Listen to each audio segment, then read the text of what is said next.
Yeah, so we're recording now. Perfect. We'll wait for Eric to come back.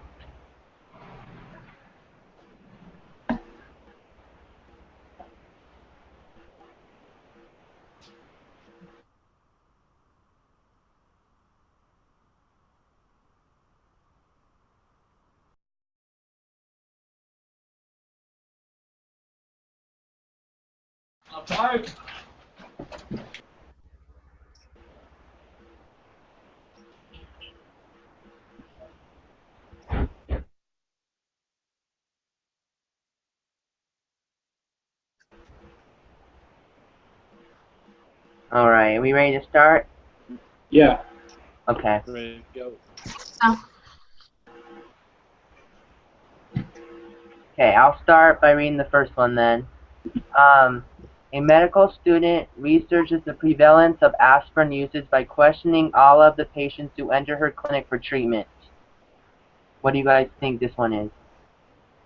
It's convenience. Convenience? Mm-hmm. That's what I said too. Because it's just everybody that comes in, there's no rhyme or reason. Everybody that came to the clinic, so it's convenience. Yeah. Yeah, I don't know if this is part of the question, but I think one of the problems is that people that do come in are probably already taking aspirin. So, it might be a little bit more biased in that regard. That's just me. Yeah.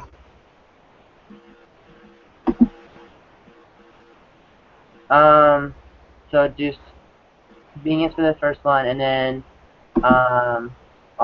ready to move on to the next one? Everyone got convenience? I think we agreed on that. Yeah, sounds good. Okay. Yep. So the Colorado Department of Health obtains an alphabetical list of 2 million adult Colorado residents and constructs a pool of survey subjects by selecting every 1,000th name on the list after randomly choosing one person from the first 1,000 on the list. I think it's systematic. Systematic? Yeah, systematic. Yeah. Okay. I agree. Alrighty. Do we have to expand on these, or do you think that's just what we have to do? I think it just says determine the correct sampling method. Okay. So for the third one then, in a Gallup poll of 1,059 adults, the interview subjects were selected by using a computer to randomly generate telephone numbers that were then called.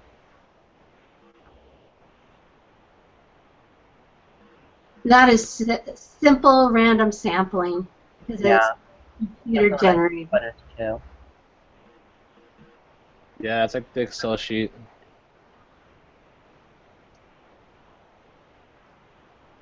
Okay. So for the next one, a dietitian has parsed people into age categories of age 18 through 49, 50 through 69, and over 69. She is surveying a simple random sample of 200 members from each category. Wouldn't that be the stratified sampling, or would that be systematic? No, it's stratified. Stratified? Okay. Yeah, that makes sense. Because we divided them in groups. Yeah, it's true. It's not systematic. why is it not cluster sampling? Cluster is when you randomly take a bunch of group.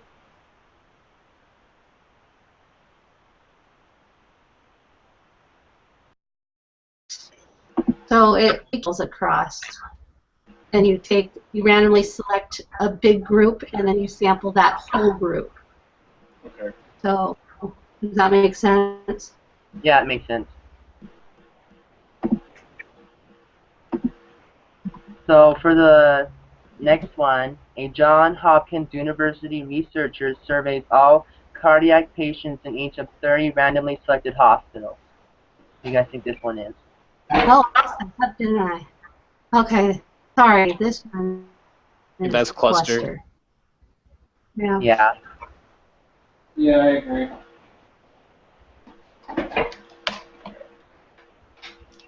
Okay. For number 7, the American Medical Association wanted to determine general patient satisfaction with the patient's primary care physician. Determine the type of sampling method used in the following scenarios. They take a simple random sample of doctors and then sample all the patients that the doctor works with. We just choose one. They put all of the residents' names in a computer and use a random number generator to get a sample of 100 patients. They divide the residents up by gender. Oh, these are all different, though. Oh, they're all different? A would Okay. be the Yeah. Okay.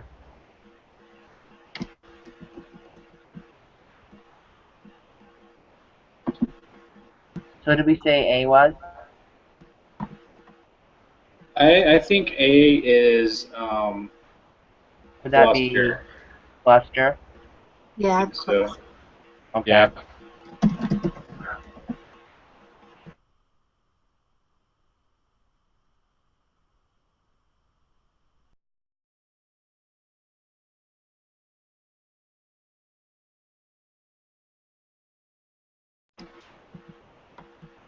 Cluster then.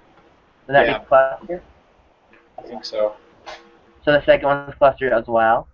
Oh no, B is No, that's random you sample. have the random number generated, so that's simple random sampling. Oh yeah, that's what Yeah. I said B was. Yeah. A's cluster. Yeah. Yeah. Okay. For C, they divide the residents up by gender and then do a simple random sample of residents within each gender. I think that one's stratified. Stratified. Yeah, that's what I would say. I agree. Okay. So third page. They randomly pick key intersections in the city and then picking every 5th person that walks by after randomly picking one of the first 5 people to be in the sample. Convenience. I think that one's systematic. I think that one's systematic. Yeah, I would say that's systematic. So it's every kth term, so every 5th person. Okay, so for number 8, to determine for each scenario whether it is an observational study or an experimental design. If it is an experimental design, determine the response, treatment, and subject. So the Center for Disease Control obtains current flu data by randomly polling 300 men and 300 women. I think that one's observational. Observational? Yeah. Agree. Yeah. For the second one, for B, you plan to conduct an experiment to test the effectiveness of sleeping, a new drug that is supposed to reduce insomnia. So you randomly divide 1,000 patients into 2 groups, where half get sleep-ease and the other a placebo. You record the gender of each subject. You then will observe how many hours of sleep they get in a week. Wouldn't that be...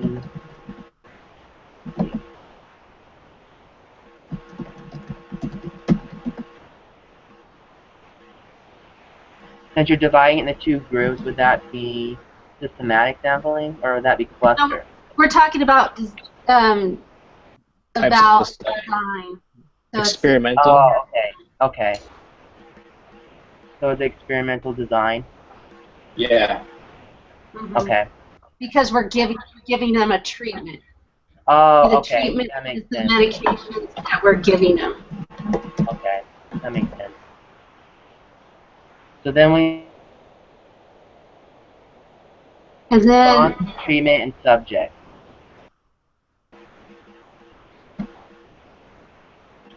So I think the response is how many hours of sleep they get,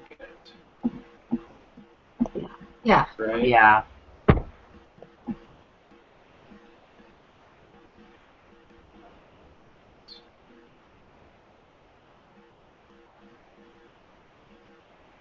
Okay, and then the treatment would be the sleep curing insomnia.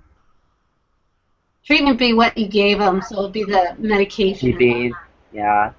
Sleepies and the placebo. Okay. Oh yeah, you're right, both of those.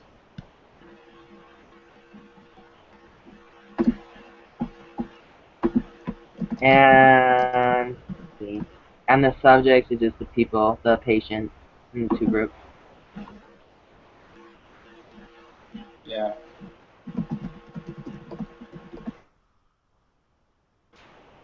Alrighty. So for number 9, in September 2004, Nucleus Pharmaceuticals Inc. announced the results of its first human trial of NPI 32101, a topical form of its skin ointment. A total of 224 patients diagnosed with skin irritations were randomly divided into 3 groups as part of a double-blind placebo-controlled study that tested the effectiveness of the new topical cream. The first group received a 0.5% cream, the second group received a 1% cream, and the third group received a placebo.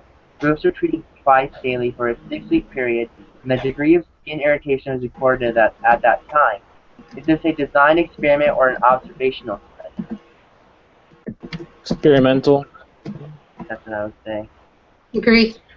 Yeah, designed experiment.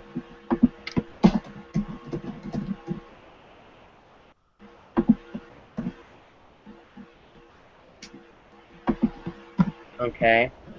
The subject would be the patient getting the cream. It'd be all the patients. So Yeah. 224 patients diagnosed with skin irritations. I think it's that whole sentence. So 324. Okay. 224. Oh, 224. Then the response variable would be How they respond. So, It was the degree of skin irritation after the 6-week trial. okay. Not just if it was irritated or not, but to what degree. Okay, that makes sense.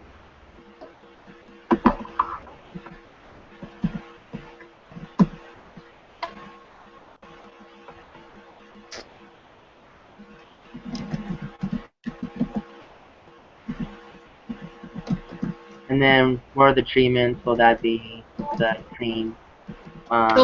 it'd be the both creams and the placebo. The NPI 32101 and Cream placebo. Yeah. So there are 3 treatments in total.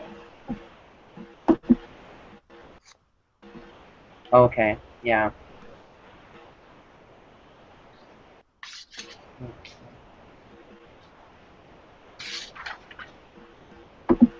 Okay, so now that we're done with this, do we do the quiz together? Yes. Okay. So do we all take it at the same time, or do we just have one person do it? I think we take it at the same time, and because it says even though your answers may be the same, every group member has to take the quiz. Okay. Right? Yeah, so the instructions say, after your group has clarified their understanding on part 2, click Start Below, and this is on the iLearn page.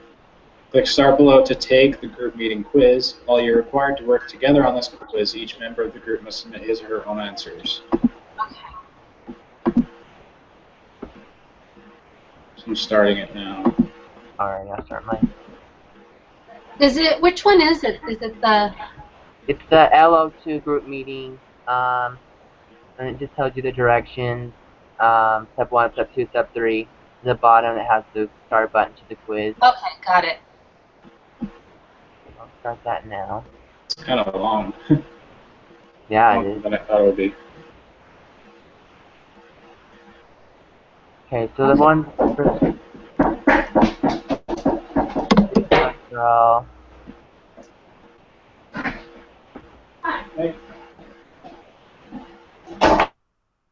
So Sorry, I'm back. we have to answer. So the first two we just answer on our own, I guess. So Yeah. let's start on number 3 when everyone's ready. Everyone good? Ready. Okay. So number 3 says researchers would like to determine if reviewing material consistently within an hour after class helps students perform better on exams than if students wait to review. Researchers are trying to determine if an observational study or an experiment would be more appropriate. They are discussing who the population would be and how they would determine which sampling methods will best represent the population. Which of the 5 steps to the statistical process are the researchers currently applying? Wouldn't it be design the study? Yeah, that's what I think. Yeah. Yeah. Agree. Yeah. Cool. So for the number 4, a researcher has collected the results of a survey where the participants were asked how many hours of TV they watch each day. The researcher tallies the frequencies of each category and computes mean number of hours watched. She then creates a histogram to help illustrate the overall distribution. Which of the 5 steps of the statistical process did the researcher apply?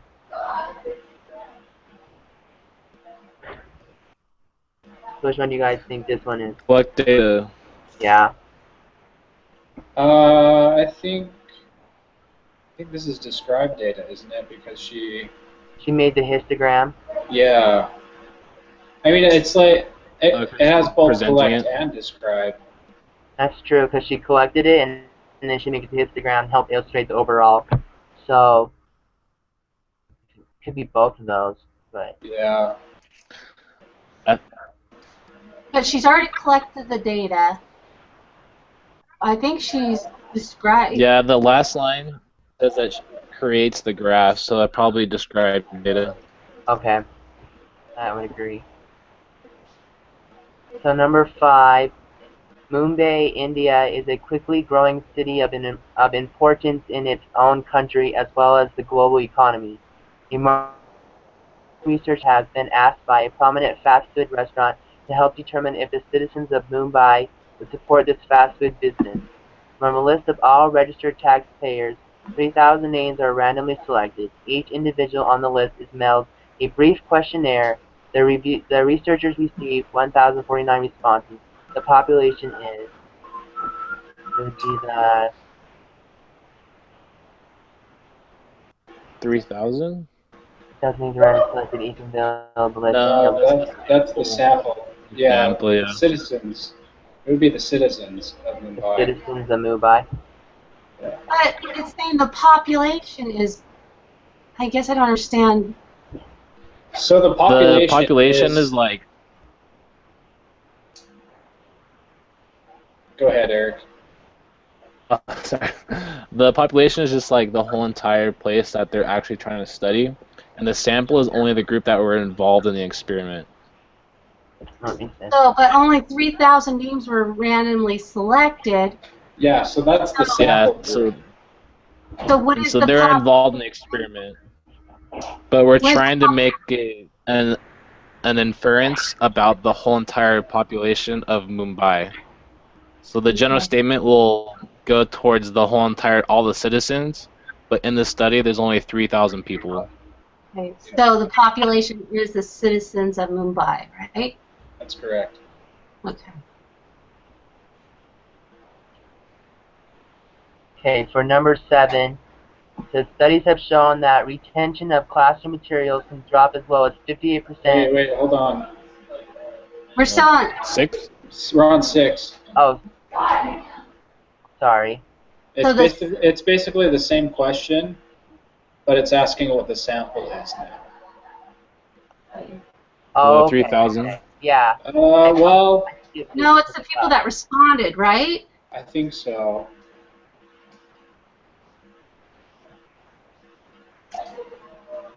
sample. Wouldn't that be the 3,000 people? The sample? But they didn't receive any responses from them, so they can't use them to That's true. infer. So I So think they've it's used the 1,049. yeah, that's the sample. Okay. Because when you take a poll, it's usually like an odd number, even though they tried to get like 2,000 people only. 1,000. Yeah. Yeah, so they didn't really study the other 1,500 or 2,000 people. Yeah. Just the people that got responses from. Okay. So we good to move on to 7 then? Yep. Okay. So studies have shown that retention of classroom materials can drop as low as 58% within 15 minutes of class and within 44% after the first hour after class.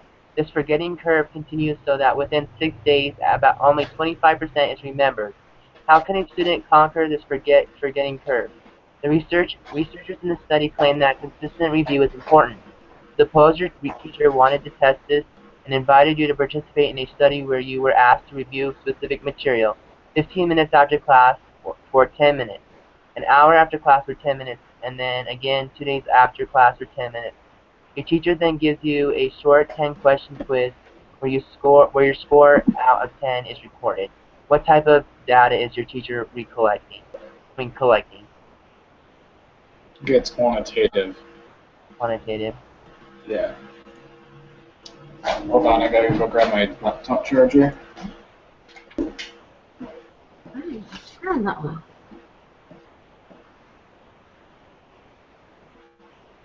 I think it is quantitative.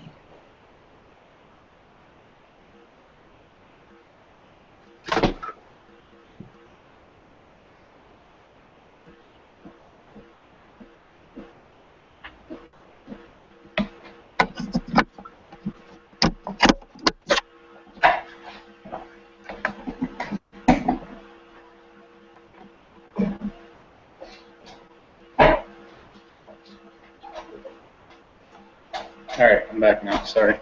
Oh, you're fine. So, are we good to move on to 8? We got number 7. Yep.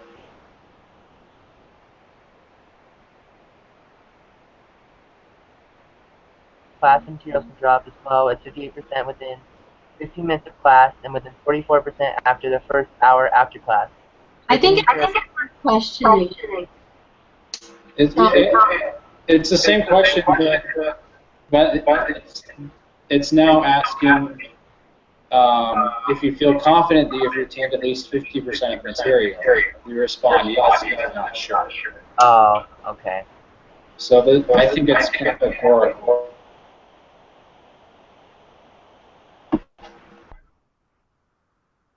Okay. Everyone agree with that? Yeah, he's categorizing you. Okay. So number 9 says studies. Let's see what it's asking to end. I think it's the same question.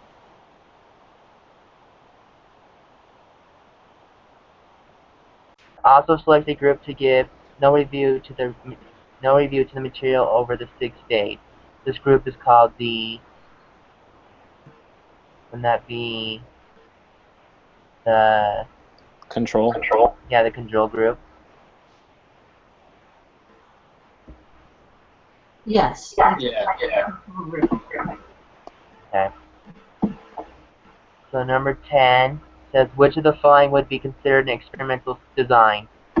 Telephone poll asking people about whether or not they vaccinate their children, administering the tuberculosis vaccination to one group and getting a placebo to another, a census, a mailed survey asking people whether or not they received the tuberculosis vaccine. Hey, it's actually the vaccine. Yeah. The administrator. Administering the tuberculosis vaccine? Yeah. Okay. Number 11 says, in a study to determine the average wage of working people in Mumbai, which of the following would be the best sample? every 10th worker that you meet as you travel the streets of Mumbai, all of the workers in one working district of Mumbai, many randomly selected workers in each of several working districts of Mumbai, all the female workers. I would think it would be See? many. Randomly selected workers, that's what I'd say. Yeah. Alright. So number 12 says, you want to become the next Jonas Salk and produce a vaccine that will help cure people of respiratory syncytial virus, RSV. You test the vaccine and compare it to a placebo and randomly choose one group of children to take the vaccine and one group to take the placebo. What or who are the subjects? The children. The subject, the children. Yeah. Okay. So number 13 says, you want to become the next, oh, maybe it's the same question again. What are the treatments? Going to be the vaccine and the placebo? Yes. Yeah. In 1992, the U.S. government supported a study that was run for 15 years, where 4,608 low-income families were given a chance to move to less impoverished areas. They distributed vouchers and provided various support systems. The researchers wanted to determine if getting people out of poor neighborhoods would reduce the poverty level of U.S. citizens. The low-income families were randomly assigned to one of the following three groups. 1. The MTO Low Poverty Voucher Group, which received Section 8 certificates or vouchers usable only in low poverty areas, along with counseling and assistance in finding a private unit to lease. The traditional voucher regular Section 8 certificates or vouchers, and ordinary briefings and assistance from the PHAs. The control group, which received no certificates or vouchers, but remained eligible for public or project-based housing and other social programs to which families would otherwise have been entitled. The study was in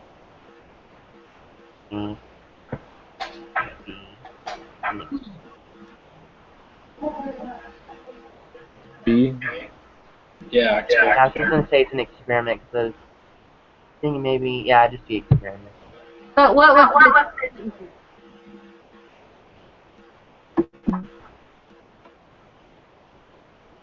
Would in you order say? for it to be an experiment, you have to have treatment, and just wondering what's the treatment. So the treatment is giving them different vouchers and different support programs. So it's not just them observing what happens. It's them giving these families, okay, here's a voucher. You can use this to, you can only use this in low poverty area. So they basically move them from a poverty neighborhood to a low poverty neighborhood. Okay. Are everyone ready to move on to 15? Yeah. Okay. If a p-value of 0.0002 was found for the study described above, then we could say that there is about a 0.0002 probability of obtaining the actual observed result for one more extreme, assuming the null is true. Have we done that? The p-value? It's saying like if this is a p-value, then what can I say about the or about the probability?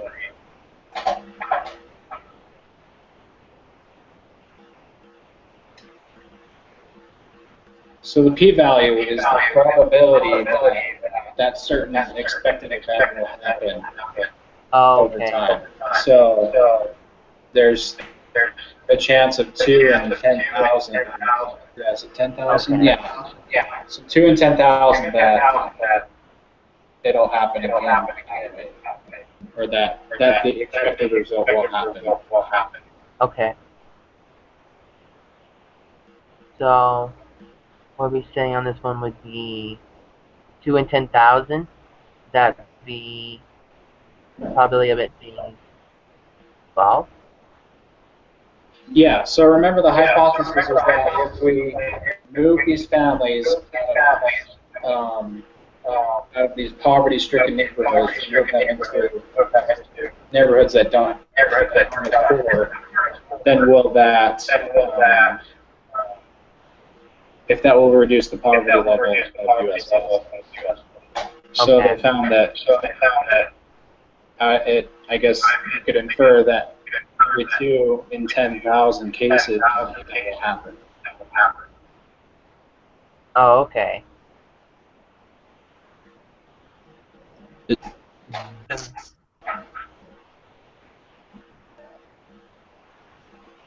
So what do you guys think 16 is, true or false? Was 15 true or false? Is that true? I think we said false on that one because it's 2 out of 10,000. But maybe I heard wrong. I thought it was true. True? I was going to say they're both 2 out of 10,000. Okay. But, okay.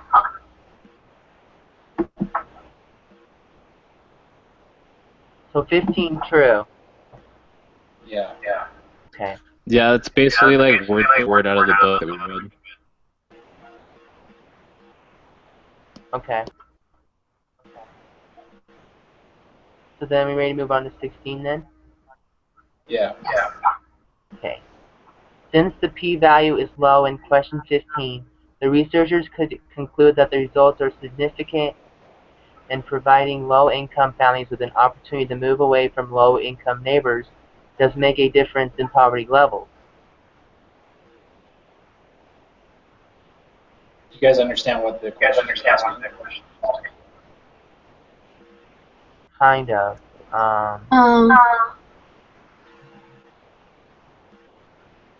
It's basically saying that that the study was valid, it wasn't a chance. Okay. So it'd be true on that one then? Because they could conclude that it did make a difference? No, it didn't, because remember the p-value was so low that like they didn't get the results that they supposed to have. Okay. So they found that by moving those families out, it didn't make a difference overall in the poverty. Okay. That makes sense. Only saying it made, for every 10,000, it only made 2 people improve, right? Yeah, I mean that's statistically that's not a significant difference. No. Okay. That makes sense then. In the book, they said if it's less than 0.05, then it's going to be false and stuff like this. Okay. 0.05. So then on 17 it just says match the following. So for the first one, collect data. See, would that be That's step 2. Yeah, step 2. Take action would be step 3. last one.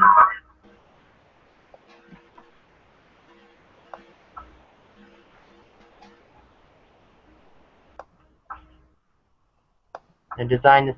So take action would be The last 5. the last step.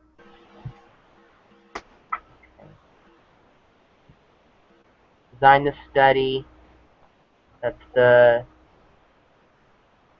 That's first one. one. Probably is, yeah, D. Describe the data. Step. Probably step. That's 3 here. Step 3.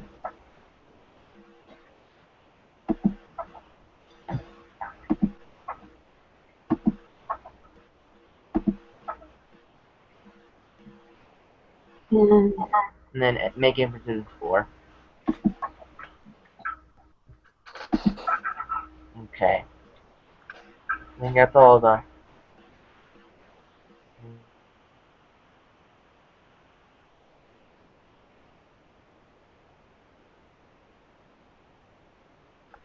Should we submit?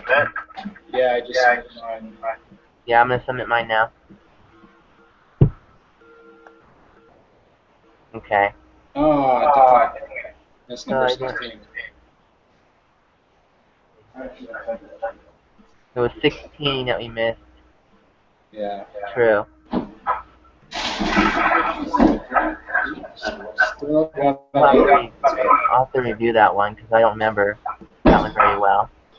In the book about the making its p-value being low, how it determines that.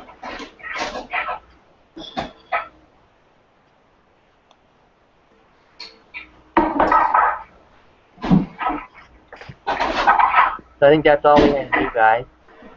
Yeah, so now I think we need to finish the broadcast and then post the link. Okay.